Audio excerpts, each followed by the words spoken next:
Hello everyone. Exam से पहले अगर सैम्पल पेपर का रिवीजन हो जाए तो बिल्कुल सोने पर सुहागा हो जाता है। जी हाँ, एज यू नो पिछली वीडियोस में हमने 4 सैम्पल पेपर्स तक डिस्कस कर लिया है और इस वीडियो में डिस्कस करने वाले हमारा next sample paper that is sample paper number 5 और ये स्ट्रिक्टली बेस्ड रहेगा according to your CBSE issued pattern. तो this is your educator and mentor Swati Chawla और एक बार फिर से स्वागत है आपका अपने इस प्यारे से यूट्यूब चैनल पर। तो बिना इधर उधर की फालतू बातें किए करते हैं वीडियो की शुरुआत। But before starting this video, अगर आप इस चैनल पर नए हैं या फिर अभी तक चैनल को सब्सक्राइब नहीं किया है तो किस चीज की वेट कर रहे हो? Please show your support bye subscribing the channel और अगर वीडियो पसंद आ जाए एक लाइक वीडियो को जरूर कीजिएगा and after that do share your views in the comment section as well. So now without any delay, let's get started. Hello everyone, this is Swati Chawla. So finally my second book is also released. This time this is for class 10 information technology students. This question bank is designed specially for class 10 IT students, subject code 402. It contains objective type questions, previous year questions, solutions of CBSE study material, important questions, CBSE issued sample paper, practice papers, and at the end of each chapter QR code is also given for video explanation. इतना सब कुछ just ₹330 only. तो फिर कहीं और क्यों जाना? Just click on these links, add it to your cart and start study from today. Thank you. So this is the sample paper that we will discuss in our today's video. सबसे पहले आपको general instructions given है. Your question paper will be divided into 2 sections, section A and section B. Section A जो है वो आप लोगों का ऑब्जेक्टिव टाइप क्वेश्चंस होंगे इसमें. This will be of 24 marks. इसमें आपके सेक्शन ए में टोटल 5 क्वेश्चंस होंगे, नो नेगेटिव मार्किंग और 1 मार्क के क्वेश्चंस रहेंगे. नेक्स्ट होगा आपका section B that is subjective type questions. This section will be of 26 marks. इसमें आपके टोटल 16 क्वेश्चंस होंगे और डिफरेंट क्वेश्चंस में आपको आगे लिखा होगा कि कितने में से कितने अटेम्प्ट करने हैं, right? So let's start with section A that is objective type questions. तो क्वेश्चन 1 जो है हमारे पास ये आपका एम्प्लॉयबिलिटी स्किल से रिलेटेड है. Answer any 4 out of the given 6 questions on employability skills. 6 questions मतलब 6 पार्ट्स होंगे क्वेश्चन 1 में and you have to attempt any 4. In case अगर आप 4 से ज्यादा अटेम्प्ट कर देते हैं तो फर्स्ट 4 जो आपने लिखे होंगे वो इवेल्युएशन के लिए कंसीडर होंगे. तो हमारा जो फर्स्ट पार्ट है that is which operating system is a computing environment that reacts to input within a specific period of time. जहाँ पर वो इनपुट का रिस्पॉन्स मुझे फटाफट से मिलेगा, क्विक रिस्पॉन्स मिलेगा. जहाँ पर रिस्पॉन्स टाइम ज्यादा होगा मीन्स रिस्पॉन्स टाइम फास्ट होगा, राइट? तो वहां पर हमारा जो ऑपरेटिंग सिस्टम यूज होता है that is real time operating system. तो the correct answer for this question is part C that is real time operating system.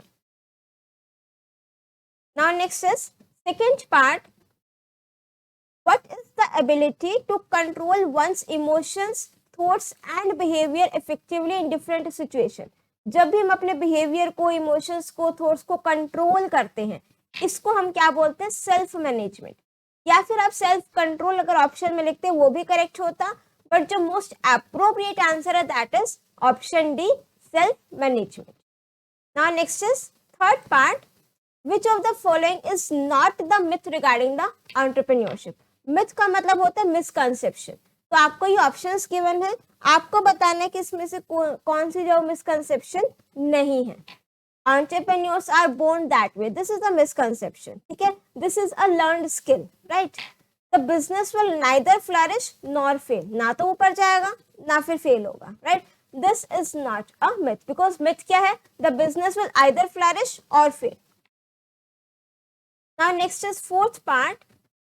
What is the extension of the notepad file? जो हमारी notepad की files होती है हमारे text documents होते हैं तो उसकी जो extension रहेगी that is .txt. So correct answer for this question is part 4, part D that is .txt. Now next is part 5. Part 5 ये मुझे कहता है I am feeling sweaty palms, irritation and hyperactivity. So I am feeling stress.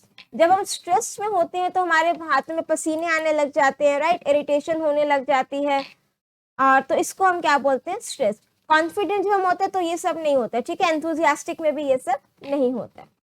Now next is part 6। Part 6 में ये मुझे कहता है Ramya and Ramu both own plant shops, दोनों की प्लांट की शॉप है। जो रामू है वो क्या करता है, डेली अपने दुकान के बाहर बैठा रहता है। When customers come he sells to them, ठीक है, Ramu, suppose I am the Ramu, तो मैं क्या करती हूँ, जैसे कस्टमर आए मैं प्लांट के शॉप पर उनको अपना सामान दे दिया। नेक्स्ट राम्या क्या करती है, Ramya walks around and gets customer to her shop, बाहर जाएगी, कस्टमर्स को शॉप पर लेकर के आएगी, और साथ में जब वो सीड्स और फ्लावर्स भी बेच रही है, तो who is entrepreneur out of Ramya and Ramu, Ramya. Ramu तो सिर्फ बिजनेस कर रहा है, राइट, वो क्या कर रहा है, अपना शॉप पर बैठा है, जो कस्टमर आया और प्रोडक्ट बेच दिया। बट राम्या ने अपना इनोवेटिव आइडिया लगाया, प्लांट की शॉप है, सीड्स और फ्लावर्स भी बेचना स्टार्ट कर दिया, और बाहर जाकर वो कस्टमर्स को बुला भी रही है।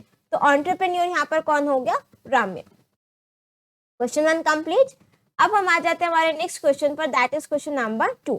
Answer any 5 out of the given 6 questions. 6 questions given है and you have to attempt any 5।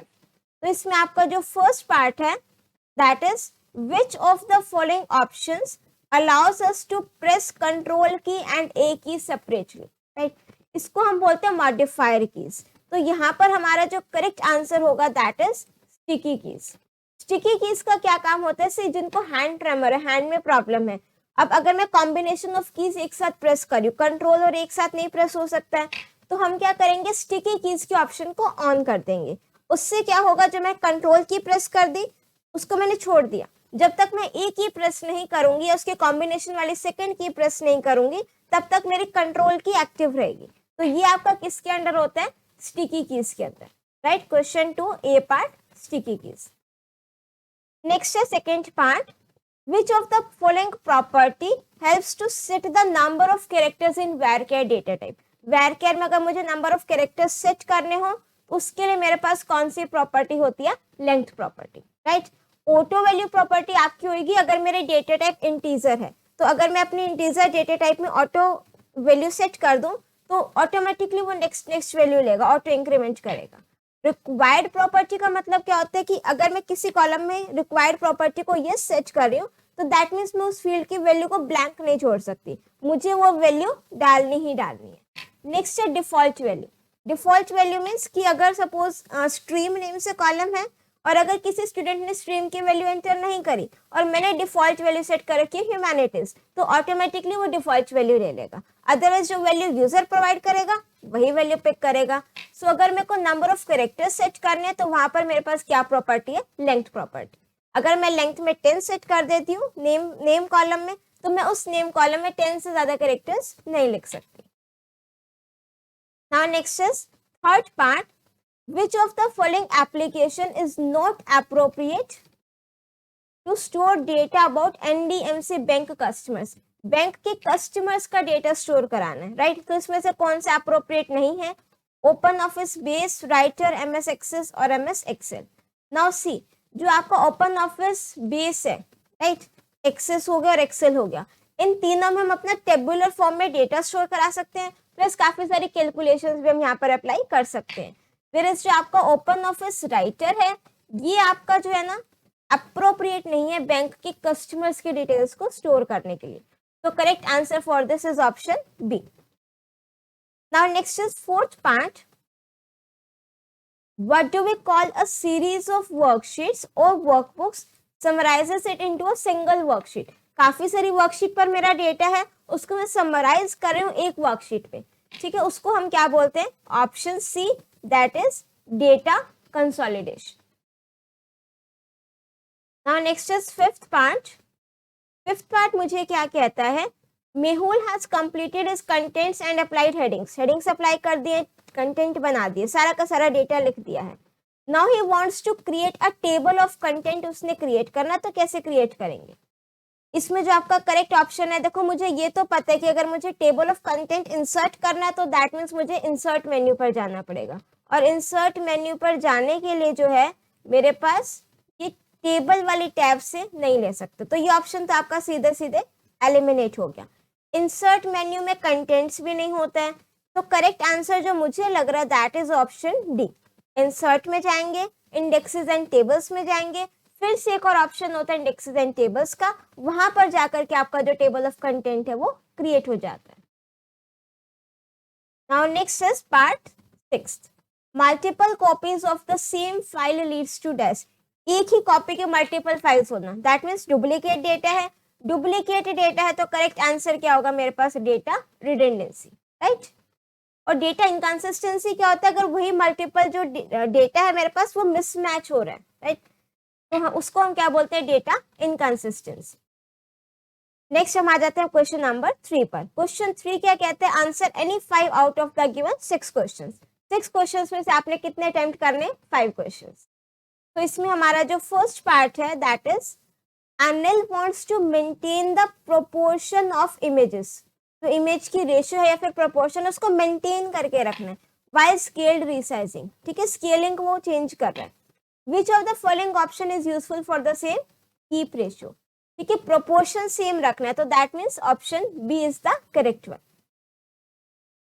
Now next is second part, shortcut key to execute the query in SQL view. जब हम एसक्यूएल में query को execute करते हैं तो वहां पर जो शॉर्टकट की रहती है दैट इज F5। F5 आप कोई भी क्वेरी लिखो, F5 की प्रेस करो, आपकी क्वेरी एग्जीक्यूट हो जाएगी। और हाँ, तभी एग्जीक्यूट होगी, रिजल्ट तभी आएगा अगर आपने क्वेरी करेक्ट लिखी होगी, अदरवाइज वो आपको एरर डिस्प्ले करके देगा। Next is part third, which keys are use to reduce repetitive strain. अगर रिपीटेटिव स्ट्रेन हो रहा है तो वहां पर हमारी कौन सी कीज बेनिफिशियल रहती है, फिल्टर कीज, राइट। तो फिल्टर कीज क्या काम करती है आपका, अगर मैं फिल्टर का मतलब क्या होता है, कोई भी चीज फिल्टर करना, छानना। तो अगर मैं काफी सारे कीज को एक साथ प्रेस कर रही हूँ, रिपीटेटिव स्ट्रेन को रिड्यूस करना है, तो वहां पर हम कौन सी यूज करेंगे, filter keys. Now next is fourth part, how can we consolidate data. जब भी हम डेटा को कंसोलिडेट करते हैं तो रो लेबल्स और कॉलम लेबल्स दोनों के बेसिस पर करते हैं। तो correct answer is option A, that is by row labels and by column labels. Next है fifth part, Akshat wants to predict his result from the given set of data from recently exam results. So which option is useful for him? Output predict करना है, जब भी मुझे output predict करना हो तो मेरा आंसर क्या होता है, goal seek. Now next is part 6, Aman is creating a report in open office writer में, और वो रिपोर्ट क्रिएट कर रहे हैं। He wants to use stylish text for the headings. Headings के लिए स्टाइलिश टेक्स्ट लिखना है। तो which of the following option is useful for the same. See, यहाँ पर मेरे पास जो ऑप्शन होता है that is font work gallery, right, stylish text लिखने के लिए। जो आप अगर MS वर्ड से फेमिलियर हो तो आपको पता होगा वर्ड आर्ट का ऑप्शन होता है अगर मुझे स्टाइलिश टेक्स्ट लिखने हो। तो सिमिलर टाइप का फीचर मुझे ओपन ऑफिस राइटर में कहाँ पर मिलेगा, फॉन्ट वर्क गैलरी में। नाउ क्वेश्चन 3 भी कंप्लीट। अब हम आ जाते हैं हमारे नेक्स्ट क्वेश्चन पर, दैट इज क्वेश्चन नंबर 4। इसमें आपको अटेम्प्ट करने हैं any 5 out of the given 6 questions. तो फर्स्ट पार्ट क्या गिवन है मुझे, विच of the following is an offline blog editor. ठीक है, ह्यूमैना भी मेरा ऑफलाइन ब्लॉग एडिटर है, विंडोज लाइव राइटर भी ऑफलाइन ब्लॉग एडिटर है, और ब्लॉग डिस्क भी मेरा ऑफलाइन ब्लॉग एडिटर है। So correct answer is option D, that is all of the above. Now next is second part. Riddhima is confused in arrangement and alignment feature. ठीक है, तो उसको आपको बताना है कि करेक्ट कौन सा है। अलाइनमेंट उसको क्या लगता है, द वर्टिकल और horizontal placement of a graphic in relation to the chosen anchor point, ये करेक्ट है। अरेंजमेंट क्या कह रहा है कि आपके पास काफी सारे इमेजेस हैं, ये स्टैक कर रही हैं एक दूसरे के ऊपर, तो हम उसको क्या बोलेंगे, अरेंजमेंट, ये भी करेक्ट है। तो रिद्धिमा तो फालतू में कंफ्यूज हो रही है बिकॉज दोनों स्टेटमेंट्स यहाँ पर क्या है, करेक्ट। तो जो आपका सेकेंड पार्ट है इसके लिए आपका करेक्ट आंसर क्या होगा, both of these statements are correct.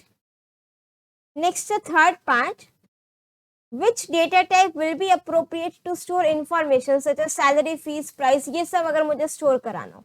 Alpha numeric में आपके अल्फाबेट्स और न्यूमेरिकल दोनों वैल्यूज आ सकते हैं, बट अगर मैं सैलरी की बात करूं, फीस की बात करूं, तो अल्फाबेट्स नहीं होते हैं। तो आपको मोस्ट अप्रोप्रिएट बताना है।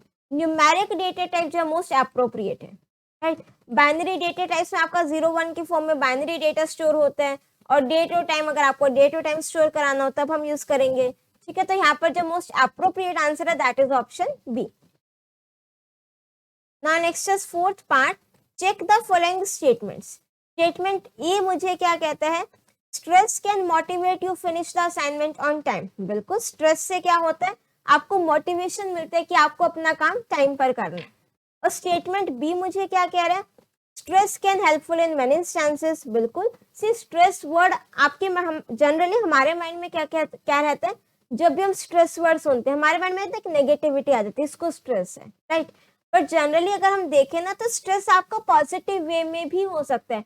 फॉर एन एग्जाम्पल लाइक आप लोगों के बोर्ड एग्जाम्स आने वाले हैं, तो आप लोगों को स्ट्रेस रहता है कि भाई आप लोगों को प्रिपरेशन करनी है, प्री बोर्ड एग्जाम्स की प्रिपरेशन करनी है, प्रैक्टिकल्स आ रहे हैं, प्री बोर्ड्स हो रहे हैं, फाइनल एग्जाम्स भी आ रहे हैं, तो इतना सब कैसे होगा, या तो मैं इसको जरूरत से ज्यादा अपने ऊपर हावी होने दूं, तो ऑब्वियसली मैं सारा दिन टेंशन में रहूंगी, कुछ नहीं पढ़ पाएंगे। बट इसको मैं पॉजिटिव वे में भी ले सकती हूँ कि हाँ भाई एग्जाम हारे, मुझे तो अच्छे से प्रिपरेशन करनी ही करनी है, और अपना जो टारगेट, जो मैंने गोल सेट कर रखा है, उसको भी मुझे हर हाल में अचीव जरूर करना है। तो दैट मीन स्ट्रेस आपका पॉजिटिव वे में भी हो सकता है। तो अगेन आपके जो दोनों के दोनों स्टेटमेंट्स हैं, A and B, both are correct. Next हम आ जाते हैं फिफ्थ पार्ट पे।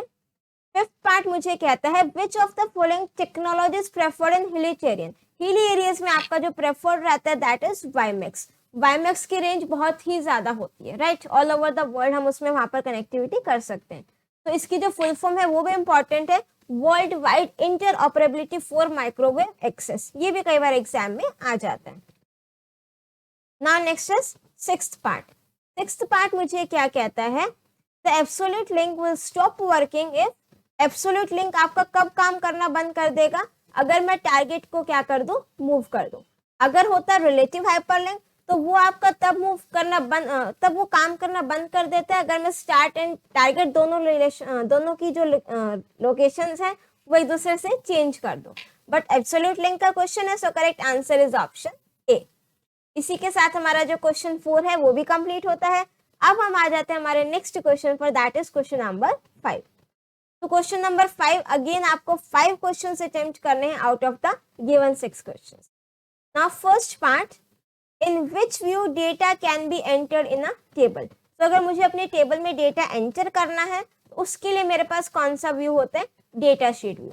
डिजाइन व्यू में तो हम सिर्फ उसकी डिजाइनिंग कर सकते हैं। डिजाइनिंग मतलब मैंने कॉलम का नेम लिखा, उसकी डेटा टाइप लिख दी। जो हम टेबल क्रिएट करते हैं ना डिजाइन व्यू में, हम जनरली क्या लिखते हैं, roll number, integer, name, varchar, right, alpha numeric data type. तो जहां पर हम कॉलम का नेम और उसकी डेटा टाइप बता रहे हो हम डिजाइन व्यू में करते हैं। वेयर जब टेबल का स्ट्रक्चर क्रिएट हो गया, मुझे अब उसमें वैल्यूज एंटर करनी है, तो वहां पर मेरे पास कौन सा व्यू होता है, data sheet view. Now next is second part. Second part क्या कहता है, आइडेंटिफाई द फॉरेन की फ्रॉम द टेबल सेल्स। देखो जब भी आपकी फॉरेन की बात होगी ना, आपको 2 टेबल्स गिवन होंगी, ठीक है। अगर आप मेरे पुराने लेक्चर्स देख रहे हो तो आपको जरूर पता होगा, बिकॉज मैं हर अपना वीडियो में एक्सप्लेन जरूर करती हूँ, इंपॉर्टेंट भी है। फॉरेन की के कंसेप्ट में 2 टेबल्स गिवन होंगी। जब भी 2 टेबल्स गिवन होंगी ना, तो आपको एक कॉलम ऐसा जरूर मिलेगा दोनों टेबल में जो सेम होगा, उसी से हम रिलेशनशिप क्रिएट करेंगे। तो वो जो कॉलम सेम होगा आपका, वो एक टेबल में प्राइमरी की का काम करेगा, दूसरी टेबल में वो आपका फॉरेन की का काम करेगा। तो अगर मैं यहाँ पर देखूं, मुझे एक टेबल क्लाइंट गिवन है और एक टेबल सेल्स गिवन है, तो कौन सा कॉलम सेम है दोनों टेबल में, ये क्लाइंट आईडी वाला कॉलम जो है सेम है दोनों टेबल्स में। अब देखो ये मैंने बोला एक टेबल में प्राइमरी की है, तो दूसरी टेबल में आपका क्या हो जाएगा, फॉरेन की। तो फॉरेन की आपका जो करेक्ट आंसर है that is option D, client ID.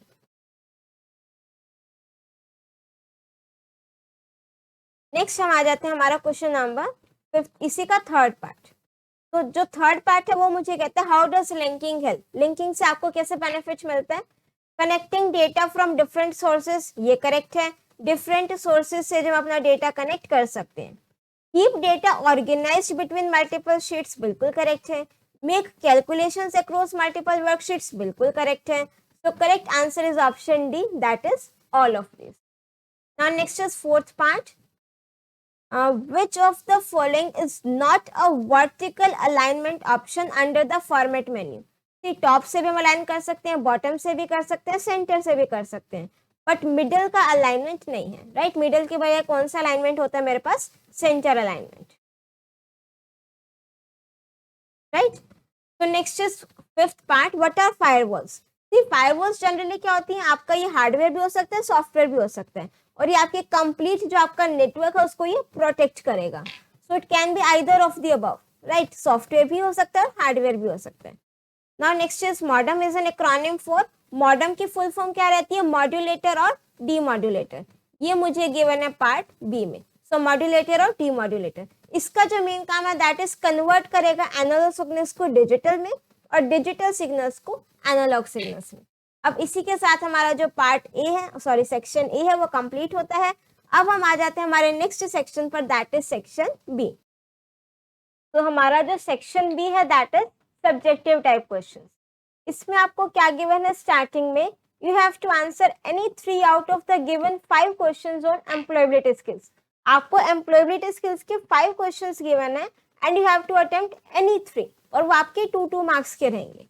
और answer each question in 20 to 30 words. तो next question is question 3. What are the 3 steps to manage the stress? Again important है, लास्ट टाइम इनमें से एक की फुल फॉर्म भी आ जाती है. तो अगर मुझे अपने स्ट्रेस को मैनेज करना हो तो उसके लिए मेरे पास कौन सी टेक्निक है? एबीसी मेथड यूज करते हैं. एबीसी में ए की फुल फॉर्म है एडवर्सिटी, बी मीन्स बिलीफ और सी मीन्स कॉन्सिक्वेंसेस. ये चीज ध्यान रखना, लास्ट टाइम के एग्जाम में इनमें से एक अल्फाबेट की फुल फॉर्म भी पूछी थी. Now next is question number 7. How to set goals and self management skills. तो अगर मुझे गोल्स को सेट करना हो उसके लिए मेरे पास स्मार्ट मेथड होता है. तो स्मार्ट की फुल फॉर्म यहाँ पर रहती है. S means specific, M stands for measurable, A stands for achievable, R stands for realistic and या फिर रेलेवेंट, और T stands for time bound, right. तो इनको फॉलो करके हम अपना जो गोल है वो सेट कर सकते हैं. नेक्स्ट है 8th question. Identify the misconception associated with the following statements. तो Nayan started a small shop for stationery but he does not call himself an entrepreneur. उसने एक छोटी सी दुकान स्टार्ट करी है स्टेशनरी की, बट वो अपने आप को एंटरप्रेन्योर नहीं मान रहा है. क्यों? यहाँ पर कौन से उसकी मिथ यूज हुई है? Every business idea needs to be unique और स्पेशल. क्योंकि मिथ क्या कहते हैं कि आपकी जो मिसकंसेप्शन कि आप कोई भी अपना स्टार्ट करो एंटरप्रेन्योर या कोई भी एंटरप्राइज बना रहे हो तो आपके पास एक यूनिक आइडिया होना चाहिए. अब उसने तो सिंपल एक स्टेशनरी की शॉप ओपन करी है, तो उसको कौन सा मिसकंसेप्शन हो रहा है कि शायद उसने कहीं पर यूनिक आइडिया नहीं लगाया. नेक्स्ट सेकंड पार्ट क्या कहता है? Rakesh has an idea to host a website to build various courses. काफी सारे कोर्सेज बनाने, तो उसने सोचा एक वेबसाइट को उसको होस्ट कर लिया जाए. He has very less money to invest, तो he has not started the website. उसके पास काफी कम अमाउंट में फाइनेंस था, तो उसने अपनी वेबसाइट स्टार्ट ही नहीं की. तो यहाँ पर जो आपका मिसकंसेप्शन यूज होगा that is he needs lot of money to start a business. कि अगर मुझे कोई भी अपना बिजनेस स्टार्ट करना है तो मुझे वहां पर क्या चाहिए? बहुत सारा पैसा चाहिए. बट ऐसा नहीं है, आपके पास जितना भी पैसा उतने अमाउंट से हम अपना बिजनेस स्टार्ट कर सकते हैं. तो यहाँ पर राकेश को क्या करना चाहिए था? Instead of not starting the website, उसके पास जितना भी अमाउंट था उसी से एटलीस्ट उसको स्टार्ट कर देना चाहिए था. नेक्स्ट थर्ड पार्ट क्या कहता है? Milind has a mobile shop in the market where so many other mobile shops are already there. He doesn't call himself an entrepreneur. तो यहाँ पर जो person is having big business is called an entrepreneur. यहाँ पर क्या misconception है कि जो भी बहुत बड़ी कंपनीज है, शोरूम्स है, सिर्फ वही एंटरप्रेन्योर्स हैं और कोई नहीं है. Anil is coming from a middle class family. He has an idea to start up a shopping mall in his area. But उसने स्टार्ट किया ही नहीं. क्यों नहीं स्टार्ट किया? क्या उसका मिसकंसेप्शन है कि entrepreneurs are born not made. कि भाई मेरे को तो कोई आइडिया ही नहीं है शॉपिंग मॉल कैसे स्टार्ट करना है, मैं तो एक मिडिल क्लास फैमिली से हूँ. तो this is the misconception. Rather entrepreneurship is a learned skill, it is not an inborn talent. हम इसको लर्न करके या फिर स्किल अप्लाई करके सीख सकते हैं. नेक्स्ट है question number 9. Earth is starting a catering service in his area, but due to few reasons, he could not make a profit in it. He stopped working on this idea and apologizes to the people involved for the work and promised to work better in the future. तो यहाँ पर इसने कौन सी entrepreneur की quality को demonstrate की है? सी अगर लॉस हुआ भी है तो उसने खुद से रिस्पॉन्सिबिलिटी ली उस लॉस की. तो that means it's taking the responsibility for its action. Now next is differentiate between an entrepreneur and a business. Entrepreneur और businessman में क्या डिफरेंस है? हमारे जो entrepreneurs होते हैं ना, वो अगर कोई भी प्रोडक्ट मार्केट में लॉन्च कर रहे हैं तो कहीं ना कहीं इनोवेटिव आइडिया जरूर लाएंगे. हमारे जो बिजनेसमैन है वो इनोवेटिव आइडियाज इतने नहीं लाते हैं, राइट. और हमारे जो एंटरप्रेन्योर्स है कस्टमर के रिक्वायरमेंट्स को, डिमांड्स को फुलफिल करेंगे, सोसाइटी के बारे में भी बहुत सोचते हैं। वेयर बिजनेसमैन जनरली क्या करता है, बिजनेस सेटअप किया, प्रोडक्ट बेचा, प्रॉफिट लिया, बस that's it. Now next is answer any 4 out of the given 6 questions. अब आपके जो सब्जेक्ट स्पेसिफिक स्किल्स के क्वेश्चंस हैं वो स्टार्ट हो गए हैं। You have to answer any 6 out of you have to answer any 4 out of the given 6 questions. First one मेरे पास क्या आता है, question 11, what are macros, how can we record a macro? तो यहाँ पर हम देखेंगे मैक्रो आपका क्या होता है, it is a saved sequence of commands or की स्ट्रोक्स। सी अगर आपको कोई भी ऐसे फंक्शंस या कैलकुलेशंस है कॉम्प्लिकेटेड से आपको बार बार परफॉर्म करना पड़ रहा है, आप थक गए हो उसको परफॉर्म करके, आप क्या कर सकते हो, एक बार बनाओ मैक्रो, उसकी रिकॉर्डिंग करो, एज अ मैक्रो उसको सेव करके रख दो। तो जब भी वो चीज आपको रिक्वायर्ड होगी जस्ट रन दैट मैक्रो। तो a macro is a saved sequence of commands or keystrokes that are stored for later use, जिसको हम बाद में यूज कर सकते हैं। और रिकॉर्ड मैक्रो को करना हो तो सबसे पहले क्या करेंगे, टूल्स मेन्यू पर जाएंगे, मैक्रोस पर जाएंगे और मैक्रो की रिकॉर्डिंग को स्टार्ट कर देंगे। तो एक आप देखो कि एक स्मॉल सा बॉक्स दिखेगा आपको कि रिकॉर्डिंग जो है मैक्रो की स्टार्ट हो चुकी है। आपने जो भी ऑपरेशंस परफॉर्म करने हो जस्ट परफॉर्म करो और फिर आप अपना स्टॉप रिकॉर्डिंग पर क्लिक कर दो। तो जैसे आप स्टॉप रिकॉर्डिंग पर क्लिक करोगे आपके पास एक और डायलॉग बॉक्स, एक और विंडो ओपन होगी। तो वहां पर आपको अपने मैक्रो को सेव करना है, फाइल का नेम दोगे, माई मैक्रोस में जाओगे, स्टैंडर्ड में जाओगे, अपने मॉड्यूल का नेम दोगे और वहां पर हम उसको सेव कर सकते हैं। नेक्स्ट आते हैं मेरे पास question number 12, differentiate between relative and absolute hyperlinks. अब रिलेटिव और एब्सोल्यूट हाइपरलिंक में क्या डिफरेंस है, हमारे जो एब्सोल्यूट हाइपरलिंक्स होते हैं वो स्टार्ट होते हैं from the top most folder, from the root directory, right, तो उनको हम क्या बोलते हैं, एब्सोल्यूट हाइपरलिंक। और वेरस जो हमारे रिलेटिव हाइपरलिंक होते हैं वो आपके रिलेटिव रहते हैं to current working directory, right. और सेकंड डिफरेंस क्या है मेरे पास, जो हमारे एब्सोल्यूट हाइपरलिंक है it will stop working if only the target is moved, ये भी हमने ऊपर एमसीक्यूज में भी किया था। और रिलेटिव हाइपरलिंक आपके काम करना कब बंद करेंगे, if the target and start locations change कर देंगे रिलेटिव टू ईच अदर।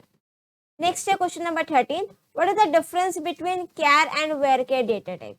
कैर और वेरकेयर में क्या डिफरेंस रहता है, फॉर एग्जाम्पल मैंने यहाँ पर ना एक नेम कॉलम लिया और इसकी जो डेटा टाइप है वो मैंने लिख दिया कैर और साइज लिख लिया 10। सिमिलरली मैंने एक और डेटा टाइप यहाँ पर अब हमने वेरकेयर डेटा टाइप दे दी और अब भी मैंने साइज कितना ले लिया यहाँ पर 10। तो जब मैंने नेम को कैरेक्टर डेटा टाइप दिया कैर, तो this is fixed length character data type. What does this mean कि हर बार ये मेमोरी में 10 बाइट्स एलोकेट कर देगा। फॉर एग्जाम्पल मैंने यहाँ पर नेम लिखा स्वाति, अब ये स्वाति वर्ड कितने कैरेक्टर्स ले रहा है, 5 कैरेक्टर्स, रिमेनिंग 5 वेस्ट जाएंगे, वो आगे उसके आगे जो है ना ब्लैंक स्पेसेस ऐड कर देगा 5, राइट। तो कंप्लीट उसको 10 बाइट्स की स्ट्रिंग बना करके मेमोरी में स्टोर कर देगा, इसीलिए हम इसको क्या बोलते हैं, fixed length character data type. फिर जो हमारा वेरकेयर है ना वो ऐसा काम नहीं करेगा, बहुत समझदार है। वो क्या करेगा, अगर मैंने यहाँ पर नेम लिखा स्वाति तो इसको 5 बाइट्स ही एलोकेट करेगा मेमोरी में, मैक्सिमम 10 से ज्यादा मैं दोनों में से कहीं पर भी नहीं लिख सकती।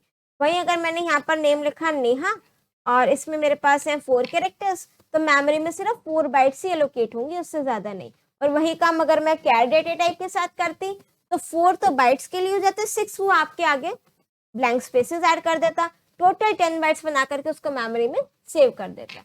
तो कैर डेटा टाइप में आपकी जो मेमोरी है वो वेस्ट हो जाती है, वेयर एज जो आपका वेरकेयर है वहां पर आपकी मेमोरी वेस्ट नहीं होती। नेक्स्ट है differentiate between filter keys and toggle keys. सिर्फ फिल्टर कीज और टॉगल कीज में क्या डिफरेंस है, जो आपकी टॉगल कीज होती है, टॉगल मतलब ऑन एंड ऑफ, तो यहाँ पर हमारी कैप्स लॉक की, नम लॉक की, स्क्रॉल लॉक की, ये सारी टॉगल कीज है। तो अगर आप टॉगल कीज को ऑन करो, जो ऑप्शन रहेगा उसको आप ऑन करोगे तो एक बीप साउंड आती है, तो आपको पता लग जाता है कि टॉगल कीज आपकी ऑन हो गई है। ये किसके लिए होता है, जिनको विजन इम्पेयरमेंट है, कि मैंने कैप्स लॉक की ऑन किया, साइड में लाइट ब्लिंक होती है बट मुझे नहीं दिख रही, क्यों नहीं दिख रही, विजन इम्पेयरमेंट है, तो उसके लिए हम टॉगल कीज को क्या कर देते हैं, ऑन कर देते हैं। तो एक बीप साउंड आती है जब मैं उसको ऑन करूं तब भी और ऑफ करूं तब भी, और दोनों टाइम जो बीप साउंड है वो डिफरेंट होगी, so that I get to know कि कब आपकी जो टॉगल की है वो ऑन हुई है और कब आपकी ऑफ हुई है।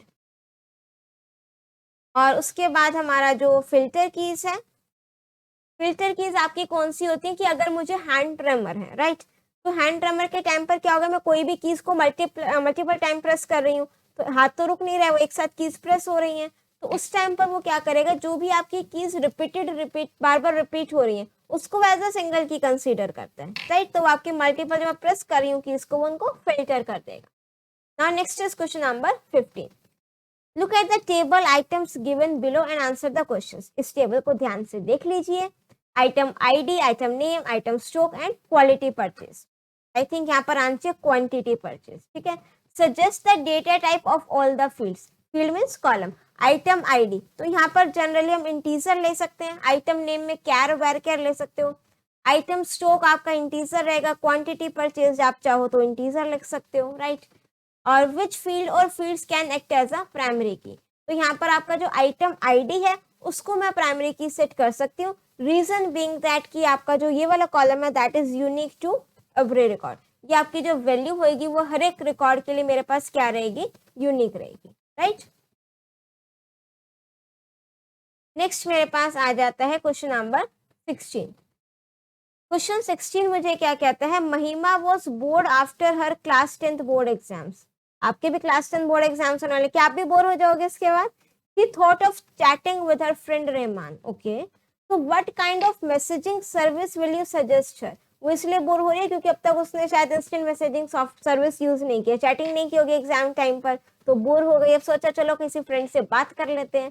तो आपको बताना है कौन सी मैसेजिंग सर्विस वो यूज करे, उसको हम बोलते हैं instant messaging service, IM। Suggest her the rules and etiquettes to be followed while chatting online. तो कौन कौन से रूल्स और एटिकेट्स हैं जो फॉलो करने चाहिए चैटिंग के टाइम पर। Do not reveal your real name while chatting, instead use a nickname, या फिर आप यूजर नेम यूज कर सकते हो। आप अगर चाहो तो मीन्स चैटिंग के टाइम पर लाइक अपर केस में सब कुछ नहीं टाइप करना है, ठीक है, because it considers to be rude and shouting to someone. और नॉर्मल आप जो भी इसके रूल्स और एटिकेट्स हैं, अगर सामने वाला बिजी है तो आपको उसको बार बार मैसेज करके डिस्टर्ब नहीं करना है। ये कुछ रूल्स और एटिकेट्स आप लोगों को फॉलो करने हैं। नेक्स्ट आता है मेरे पास answer any 3 out of the given 5 questions. ये आपके लॉन्ग आंसर टाइप क्वेश्चंस है। क्वेश्चन 17 क्या कहता है, Mihika Mika is planning her graduation day party. Okay, so she has learnt mail merge option of a word processor in her computer class, but she is confused with few terms used to merge the documents. अब आपको मिहिका की help करनी है। मर्ज field क्या होता है, data source क्या होता है, मेन डॉक्यूमेंट क्या होता है, और mention 2 types of data on which mail merge can be applied. और इसके बाद आप यहाँ पर लिख सकते हो, ठीक है, मर्ज फील्ड आपकी क्या होती है। See merge field means the information which you want to be added from the data source and which is different in all the document. एक बार अगर हम यहाँ पर अपना ओपन ऑफिस राइटर ओपन करें तो यहाँ पर हमारे को क्या ओपन करना है, मेल मर्ज विजार्ड। एक बार देखते हैं, ठीक है, टूल्स मेन्यू पर गए, मेल मर्ज विजार्ड पर गए, राइट। और उसके बाद आप देखोगे जब हम यहाँ पर सेलेक्ट करेंगे ना एड्रेस ब्लॉक या जो भी आप लिखोगे, ठीक है, एड्रेस लाइन 1 आ रहा है, फर्स्ट नेम आ रहा है, कंप्लीट प्रोसेस अगर आपने देखना हो तो उस पर ऑलरेडी वीडियो अपलोडेड है, ठीक है। तो यहाँ पर आपका क्या रहेगा, बेसिकली जो आंसर रहेगा मर्ज फील्ड, कि हम जो डेटा सोर्स में कॉलम के नेम्स होते हैं जो हर बार रिपीट हो वैल्यूज चेंज हो रही होती है, वो आपकी क्या होती है, मर्ज फील्ड। तो मर्ज फील्ड क्या होगी, the information which you want to be added from the data source, जो डेटा सोर्स से वैल्यूज आएंगी and which is different in all the document, जिसको मुझे डॉक्यूमेंट सेंड करना है, उसका नेम हो गया, कॉन्टेक्ट नंबर हो गया, एड्रेस हो गया, जो डिफरेंट रहेगा हर एक के लिए, वो आपका क्या हो जाता है, मर्ज फील्ड। नेक्स्ट होता है डेटा सोर्स। तो डेटा सोर्स आपका एक तरीके से टेबुलर फॉर्म में मीन्स जहां पर आप अपना डेटा स्टोर कर रहे हो। It stores the knowledge that changes for every document. This information is inserted in the main document one by one. Next आता है मेन डॉक्यूमेंट। मेन डॉक्यूमेंट कौन सा होता है, जहां पर आपको जो डॉक्यूमेंट है वो एग्जैक्ट जो पैटर्न है या फिर जो आप कह सकते हो टेक्स्ट है, पैटर्न भी नहीं, जो टेक्स्ट आपने सेंड करना है जो सभी के लिए सेम रहेगा, राइट, तो वो आपका कौन सा होता है, मेन डॉक्यूमेंट। नेक्स्ट क्या mention 2 types of data on which mail merge can be applied. तो 2 टाइप्स ऑफ डेटा, यहाँ पर document word type of document हम क्या क्या क्रिएट कर सकते हैं, यहाँ पर लेटर और या फिर email message. What type of document, ये वाले टाइप के डॉक्यूमेंट हम अपना मेल मर्ज के थ्रू क्रिएट कर सकते हैं। 2 टाइप्स ऑफ डेटा पूछा है, डॉक्यूमेंट नहीं पूछा है, तो डेटा पूछा है तो टेक्स्ट और न्यूमेरिक। नेक्स्ट है question number 18। Anshita is preparing spreadsheet notes for her term exam. Help her to write short notes on this. Scenarios, goal 6, solver और सब टोटल की आपको यहाँ पर क्या लिखनी है, डेफिनेशन लिखनी है. नेक्स्ट है question number 19. Consider the following table field trip. इस टाइप के क्वेश्चन अगेन इंपॉर्टेंट है.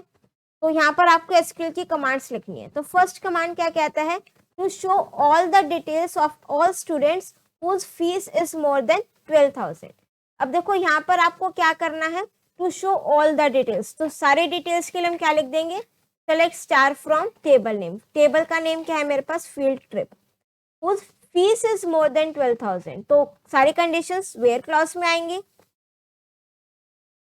Where fees paid is greater than 12,000. से जो कॉलम के नेम से यहाँ पर आपका स्पेस नहीं आ सकता, ठीक है, मुझसे बाय मिस्टेक लिखा गया, तो आप यहाँ पर फीस पेड में स्पेसेस नहीं दोगे. नेक्स्ट है second part, to list the details of all the students. तो अगेन मैं क्या लिख दूं, सिलेक्ट स्टार फ्रॉम टेबल का नेम लिख देंगे field trip of all the students who belong to group 2B. तो वेयर और यहाँ पर हम लिख देंगे ग्रुप इक्वल्स टू 2B. और 2B आप किस में लिखोगे, विद इन कोट्स लिखोगे.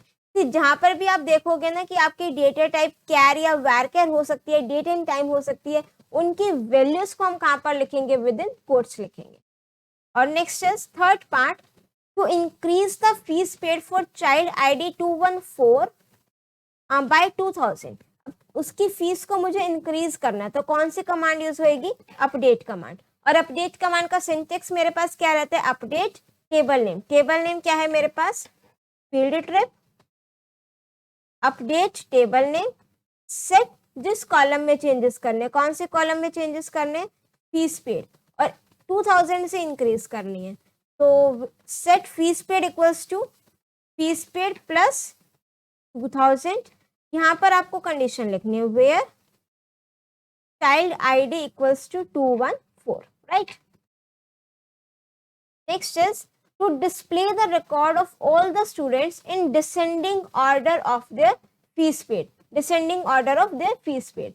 तो display all the records, उसके लिए हम क्या लिखेंगे, select star from field trip, right. ये लिख लिया हमने, of all the students in descending order. तो order by कमांड यूज होएगी. order by किस कॉलम को करना है, फीस कॉलम को करना है, उसका नेम लिख देंगे. इन डिसेंडिंग ऑर्डर, तो उसके लिए हम लिखते हैं DESC.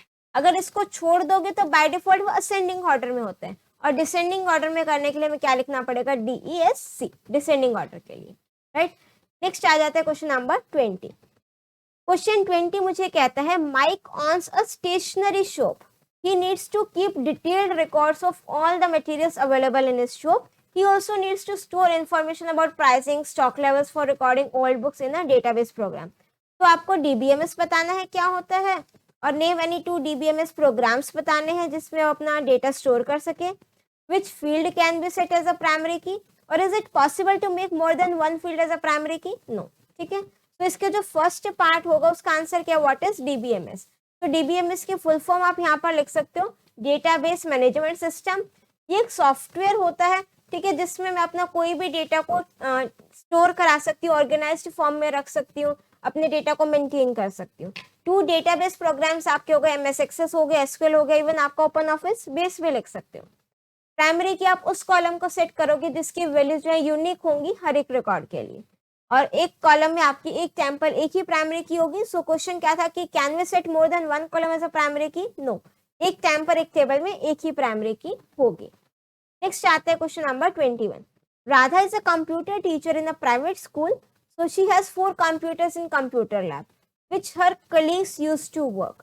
All the computers are standalone and not connected with the internet. She called a network engineer to form a network of 4 computers. तो आपको इस रेफरेंस जो आपको इन्फॉर्मेशन गिवन है उसके बेस पर इन क्वेश्चन के आंसर्स देने हैं. तो फर्स्ट क्या, what type of network will be form. अब यहाँ पर विद इन द बिल्डिंग बिल्कुल साथ साथ वो 4 कंप्यूटर्स हैं, तो हम LAN नेटवर्क फॉलो कर सकते हैं, क्रिएट कर सकते हैं. Which application or software is required in all the computers to browse internet? अब इंटरनेट कनेक्टिविटी चाहिए तो सारी की सारी वेबसाइट्स देखनी है, तो वहां पर हम वेब ब्राउजर को यूज करेंगे, right. Any 2 advantages of computer network.